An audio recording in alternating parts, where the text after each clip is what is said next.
si Secretary Remulla ng Department of Justice nakipagpulong sa Independent Commission for Infrastructure para yan sa mga impormasyon na kanilang hawak.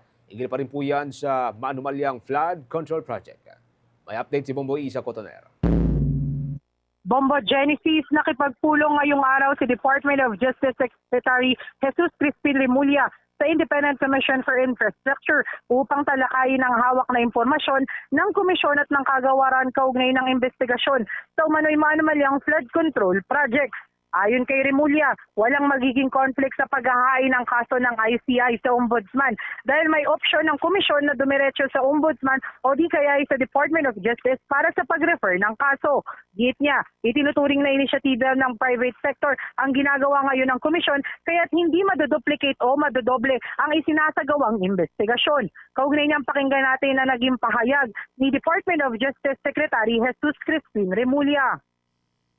Siyempre, it's our initial meeting. Although we know each other, we've known each other from before. It's our initial meeting. We've been very busy with our own work. I've been attending the Senate hearings and we've been working in the DOJ for this purpose also. Walang conflict kasi they can go straight to the Ombudsman. They can go to the DOJ also for the other complaints. Pero mostly with the Ombudsman yan kasi siyempre there's always a working between a government person behind every transaction and every case.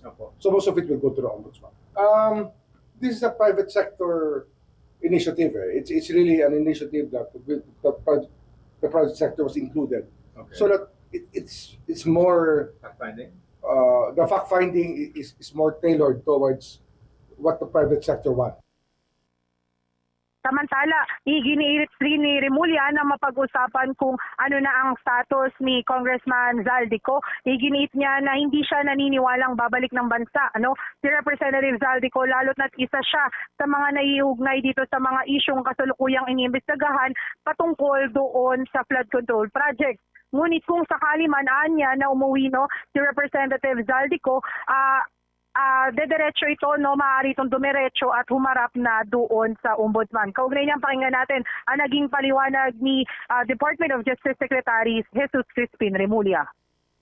Madiretso na sa Ombudsman yan.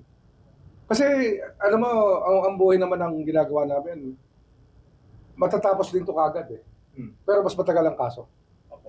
I don't expect him to come home. I mean, the way that everything is right now, don't think he will just go home. Either which way. Depende kung nasaan na yung lahat. Pero most probably nasa Ombudsman.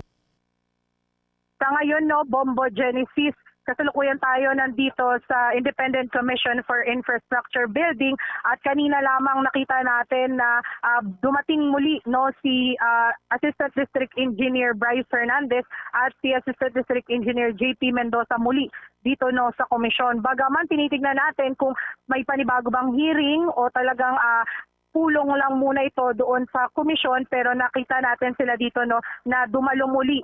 Ito na yung pangatlo nila na pagpunta dito sa komisyon at tinitignan pa natin kung ano ang kanilang napag-usapan sa loob.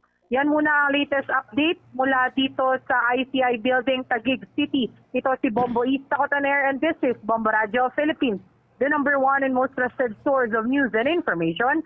Basta Radio, Bombo! For the most trusted source of news and information, visit our website at www.bomboradio.com. Follow us on Bombo Radio mobile app, Facebook, YouTube, TikTok, and X, formerly Twitter.